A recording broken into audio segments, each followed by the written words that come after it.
नमस्कार, आप सभी का बहुत बहुत स्वागत है और मैं हूं आपके साथ अंकिता सिंह। बुलेटिन की शुरुआत करते हैं बिहार में शपथ ग्रहण समारोह से। बिहार में चुनाव परिणाम के सामने आने के बाद सरकार के गठन की प्रक्रिया तेज हो गई है। बता दें कि एनडीए ने 243 सदस्यों वाली विधानसभा में 202 सीटें जीती हैं। नीतीश कुमार को जनता दल यूनाइटेड के विधायक दल का नेता चुन लिया गया है।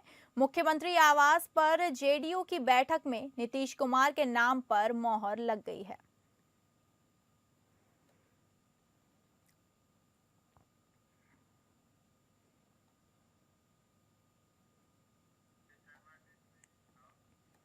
मुख्यमंत्री नीतीश कुमार ने गांधी मैदान पहुंचकर नई सरकार के शपथ ग्रहण समारोह की तैयारियों का निरीक्षण लिया। नई सरकार का शपथ ग्रहण समारोह 20 नवंबर को प्रस्तावित है। निरीक्षण के क्रम में मुख्यमंत्री ने मंच पर अतिथियों के बैठने की व्यवस्था एवं अन्य उपलब्ध कराई जा रही सुविधाओं के संबंध में अधिकारियों से विस्तृत जानकारी ली। अधिकारियों ने शपथ ग्रहण समारोह में अति विशिष्ट व्यक्तियों, नवनिर्वाचित विधायकों, वरिष्ठ नेताओं एवं बड़ी संख्या में पहुंचने वाले अंगतों को बैठने की व्यवस्था, सुरक्षा एवं अन्य उपलब्ध कराई जाने वाली आवश्यक सुविधाओं के बारे में भी मुख्यमंत्री को अवगत कराया। इस अवसर पर उप मुख्यमंत्री सम्राट चौधरी, मंत्री विजय कुमार चौधरी, मंत्री नितिन नवीन, मंत्री संजय सरावरी, मुख्यमंत्री प्रधान सचिव दीपक कुमार, मुख्य सचिव प्रत्यत अमृत, मुख्य महानिदेशक विनय कुमार सहित अन्य वरीय अधिकारी उपस्थित थे।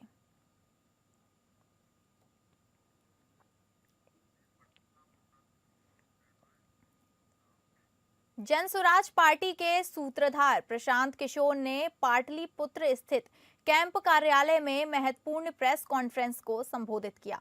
उन्होंने बिहार विधानसभा चुनाव में जनसुराज पार्टी को मिली हार की जिम्मेदारी खुद पर ली। कहा कि हम लोग व्यवस्था परिवर्तन नहीं कर सकते, हमारी सोच में कुछ गलती हुई होगी, यह जिम्मेदारी मेरी है और मैं खुद इसे स्वीकार करता हूं। जीतने वालों को बधाई देते हैं। हमारे लिए यह आत्मचिंतन का समय है। जिन लोगों की अपेक्षाओं पर खरा नहीं उतर सके, उनसे क्षमा मांगते हैं। साथ ही प्रायश्चित के तौर पर 20 तारीख को भीती हरवा आश्रम में एक दिन का सामूहिक उपवास रखेंगे। साथ ही कहा कि चुनाव में हमें वोट नहीं मिला, लेकिन वोट नहीं मिलना गुनाह नहीं है। हमने कुछ गुनाह नहीं किया है। बिहार में जहां सिर्फ जाति धर्म की राजनीति होती है, वहां हमने मुद्दों की राजनीति की है।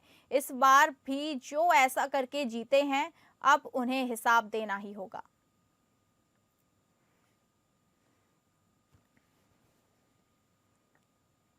सामूहिक तौर पर हारे हैं और आत्मचिंतन का समय है। हम लोग भी चिंतन करेंगे। जो लोग जीत कर आए हैं उनको खूब बधाई। जनता ने अपने लिए अपना रास्ता चुना है, अपने लिए सरकार चुन ली है।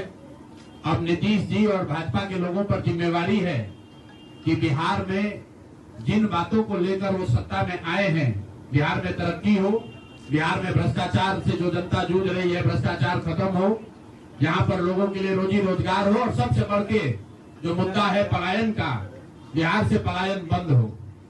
हम लोगों से जो गलती हुई है, जिन लोगों ने जनसुराज के विचार पर इस सोच से इस प्रयास से जुड़कर एक सपना देखा था, एक उनकी सोच बनी थी, उनकी आशा की किरण जगी थी कि बिहार में एक नई व्यवस्था बनाई जा सकती है। उन सब के आशाओं पर, अपेक्षाओं पर, उनके सपनों पर खरा नहीं उतरने के लिए जो दोष है वो मेरा है। इसलिए मैं आपसे विनम्रता से आपसे माफी मांगता हूं कि मैं आपके सपनों के आधार के अनुसार, आपके सोच के अनुसार वो व्यवस्था बनाने में नाकामयाब रहा हूं। सहरसा दौरे पर पहुंचे पूर्णिया सांसद पप्पू यादव ने मुख्यमंत्री नीतीश कुमार से देश को बचा लेने का आग्रह करते हुए उनसे प्रधानमंत्री पद पर आसीन होने की नसीहत दी है और बगैर कोई शर्त के बिहार में मुख्यमंत्री के बेटे निशांत के नेतृत्व में चिराग पासवान या तेजस्वी यादव को मुख्यमंत्री बनाने का आग्रह किया है। उन्होंने भारतीय जनता पार्टी पर आरोप लगाते हुए कहा कि अगर मुख्यमंत्री नीतीश कुमार अभी भी नहीं संभले तो आने वाले 6 माह तक भारतीय जनता पार्टी जेडीयू समेत सभी पार्टियों को तोड़ देंगी। हम नीतीश जी को धन्यवाद देते हैं कि कल उन्होंने अपना इस्तीफा नहीं सौंपा। उन्होंने बीजेपी की चाल को अच्छे तरीके से समझ लिया है। समय रहते हुए नीतीश जी संभल गए हैं, नहीं तो उनकी पार्टी की सीट भी गायब हो जाती।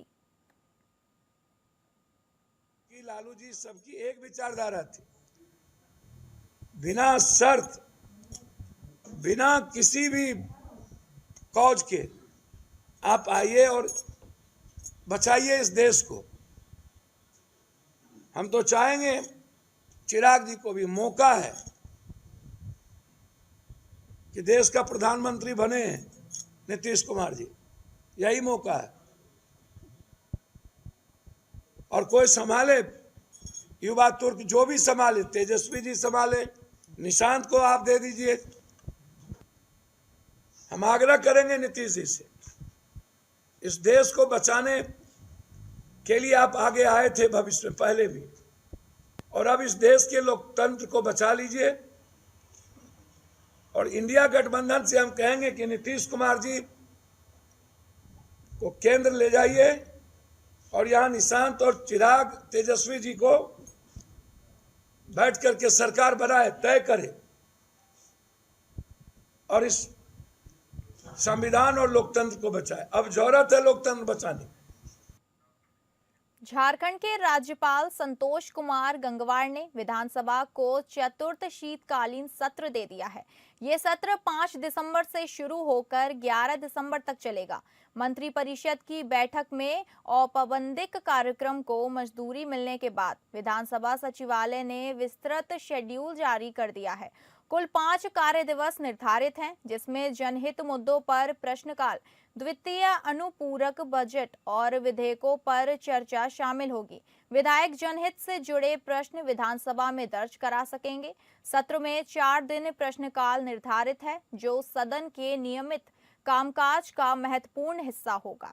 विधानसभा अध्यक्ष रविंद्रनाथ महतो ने सत्र आहूत होने की सूचना सभी सदस्यों, मंत्रियों और संबंधित अधिकारियों को भेज दी है।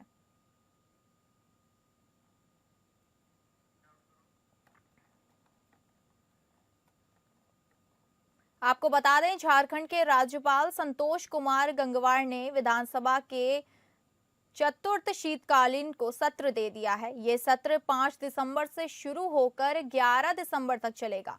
मंत्रिपरिषद की बैठक में औपबंधिक कार्यक्रम को मंजूरी मिलने के बाद विधानसभा सचिवालय ने विस्तृत शेड्यूल जारी कर दिया है। वहीं कुल 5 कार्य दिवस निर्धारित हैं, जिसमें जनहित मुद्दों पर प्रश्नकाल, द्वितीय अनुपूरक बजट और विधायकों पर चर्चा शामिल होगी। विधायक जनहित से जुड़े प्रश्न विधानसभा में दर्ज करा सकेंगे। सत्र में 4 दिन प्रश्नकाल निर्धारित हैं, जो सदन के नियमित कामकाज का महत्वपूर्ण हिस्सा होगा। विधानसभा अध्यक्ष रविंद्रनाथ महतो ने सत्र आहूत होने की सूचना सभी सदस्यों, मंत्रियों और संबंधित अधिकारियों को भेज दी है।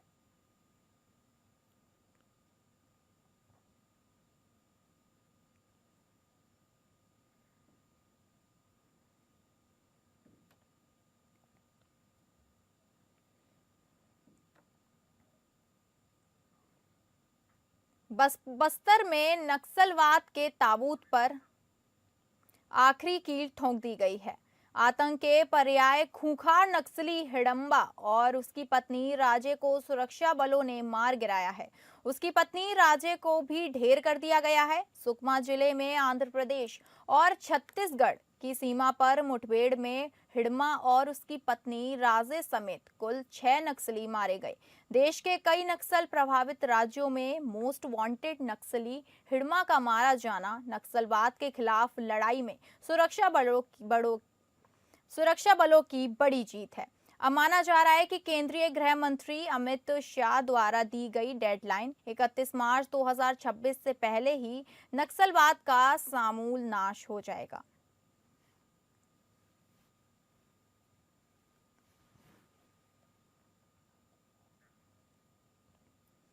दिल्ली कार ब्लास्ट जांच की आंच अब उत्तराखंड तक पहुंच गई है।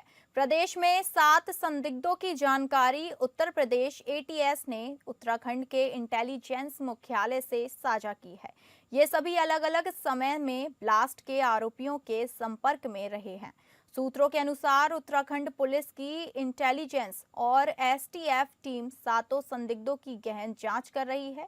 इनसे अलग अलग राउंड में पूछताछ जारी है। साथ ही पिछले 6 माह की गतिविधियां, कॉल रिकॉर्ड आदि की पड़ताल की जा रही है। सुरक्षा एजेंसियों ने ब्लास्ट के मुख्य आरोपी और आत्मघाती हमलावर डॉक्टर उमर उन्नवी और उसके गिरफ्तार सहयोगी आमिर राशिद अली, डॉक्टर मुजम्मिल शकीर, डॉक्टर आदिल राठर और डॉक्टर शाहीन शाहिद व उनके नेटवर्क के अन्य सदस्यों की कॉल रिकॉर्ड, इलेक्ट्रॉनिक उपकरणों की जांच एवं विभिन्न ऐप के डेटा निकाले हैं। इससे मिले अहम सुराग के बाद अब दिल्ली ब्लास्ट के तार उत्तराखंड से भी जुड़ने लगे हैं।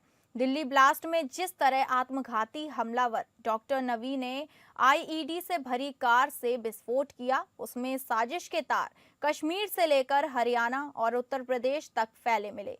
इसके बाद उत्तराखंड से जुड़े लिंक्स की जांच इस आतंकी मॉड्यूल को पूरी तरह से बेनकाब करने की दिशा में एक अहम कड़ी मानी जा रही है।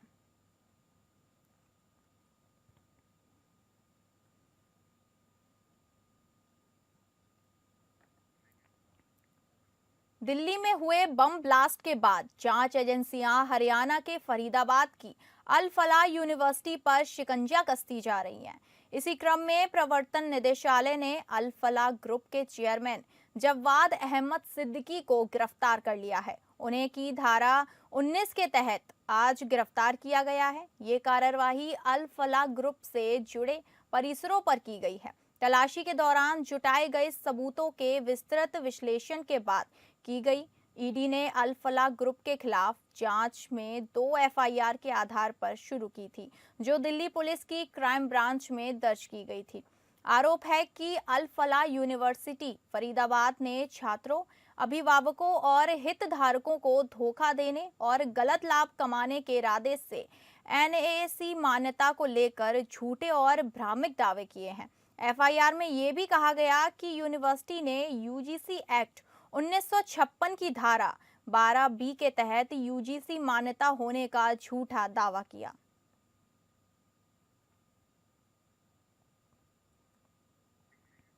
दिल्ली और एनसीआर में आज सुबह हवा की गुणवत्ता बहुत खराब बनी हुई है। केंद्रीय प्रदूषण नियंत्रण बोर्ड के अनुसार दिल्ली का औसत AQI सुबह 386 से लेकर कई जगहों पर 500 से ऊपर खतरनाक स्तर तक पहुंच गया। कुछ इलाकों जैसे आनंद विहार, रोहिणी, नेहरू नगर और बवाना में AQI 400 से 500 के बीच है, जो गंभीर श्रेणी में आता है। लोग सांस लेने में तकलीफ, आंखों में जलन और सिरदर्द की शिकायत कर रहे हैं। सवाल ये है कि दिवाली के पटाखों को खत्म हुए पूरा 1 महीना हो गया, फिर भी प्रदूषण क्यों नहीं कम हो रहा? क्या सिर्फ पटाखों की जिम्मेदार है? एम्स दिल्ली के पल्मोनरी मेडिसिन और स्लीप डिसऑर्डर विभाग के प्रमुख डॉक्टर अनंत मोहन ने बहुत गंभीर चेतावनी दी है। उन्होंने कहा कि यहाँ का प्रदूषण बिल्कुल गंभीर और जानलेवा हो चुका है। पिछले 10 साल से ये स्थिति चल रही है। हर बार हम कुछ करने की कोशिश करते हैं, लेकिन जमीन पर असल में ज्यादा बदलाव नजर नहीं आता। –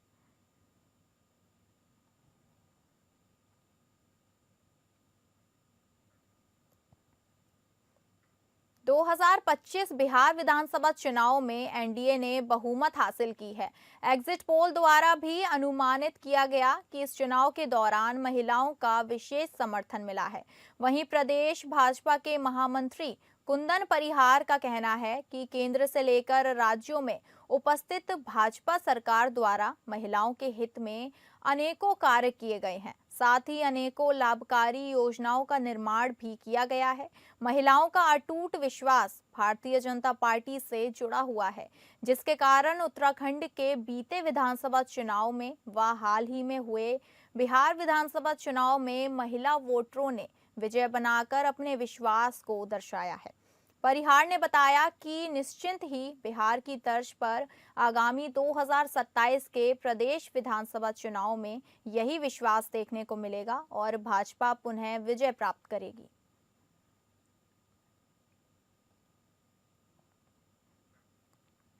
पहाड़ों पर बर्फबारी का असर राजधानी में दिखने लगा है और दिन में भी ठंडक महसूस की जा रही है। आने वाले दिनों में न्यूनतम तापमान 8 डिग्री लुढ़कने की संभावना है।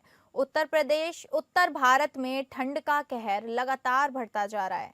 कई राज्यों में तापमान तेजी से लुढ़क रहा है। मौसम विभाग ने आज भी 5 राज्यों में भीषण शीतलहर का अलर्ट जारी किया है। महाराष्ट्र और पश्चिम मध्य प्रदेश शीतलहर की चपेट में आने वाले हैं। खासकर आज और कल कई जगहों में शीतलहर की स्थिति बनी रहेगी। इसके अलावा मराठवाड़ा, विदर्भ, तेलंगाना और छत्तीसगढ़ में कुछ स्थानों पर शीतलहर के कारण ठंड बढ़ने का अनुमान है। मौसम विभाग का कहना है कि पश्चिम और मध्य भारत में अगले 24 घंटे तक न्यूनतम तापमान में कोई बदलाव नहीं होगा, मगर उसके बाद अगले 4 दिनों में तापमान 2 से 4 डिग्री सेल्सियस तक बढ़ सकता है।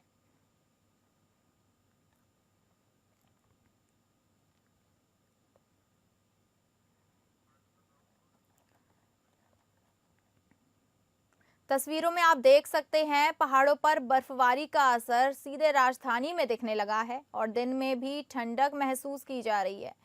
आने वाले दिनों में भी लगता है न्यूनतम तापमान 8 डिग्री लुढ़कने की संभावना है। उत्तर भारत में ठंड का कहर लगातार बढ़ता जा रहा है। कई राज्यों में तापमान तेजी से लुढ़क रहा है। मौसम विभाग ने आज भी 5 राज्यों में भीषण शीतलहर का अलर्ट जारी किया है। मध्य महाराष्ट्र और पश्चिमी मध्य प्रदेश शीतलहर की चपेट में आने वाले हैं। खासकर आज और कल कई जगहों में शीतलहर की स्थिति बनी रहेगी। इसके अलावा मराठवाड़ा, विदर्भ, तेलंगाना और छत्तीसगढ़ में कुछ स्थानों पर शीतलहर के कारण ठंड बढ़ने का अनुमान है। मौसम विभाग का कहना है कि पश्चिम और मध्य भारत में अगले 24 घंटे तक न्यूनतम तापमान में कोई बदलाव नहीं होगा, मगर उसके बाद अगले 4 दिनों में तापमान 2 से 4 डिग्री सेल्सियस तक बढ़ सकता है।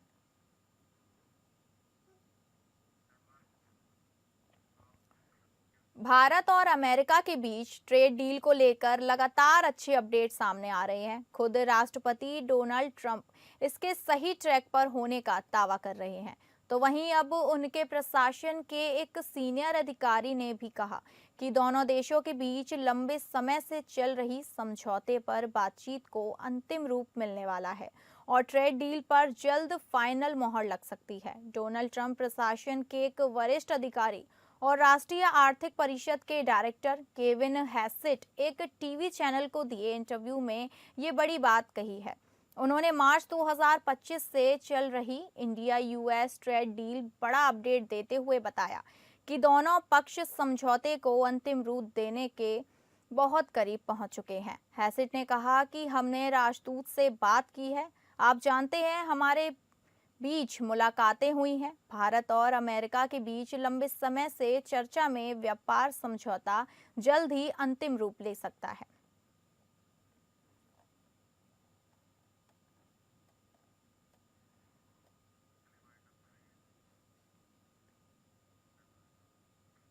फिलहाल इस बुलेटिन में इतना ही। नमस्कार।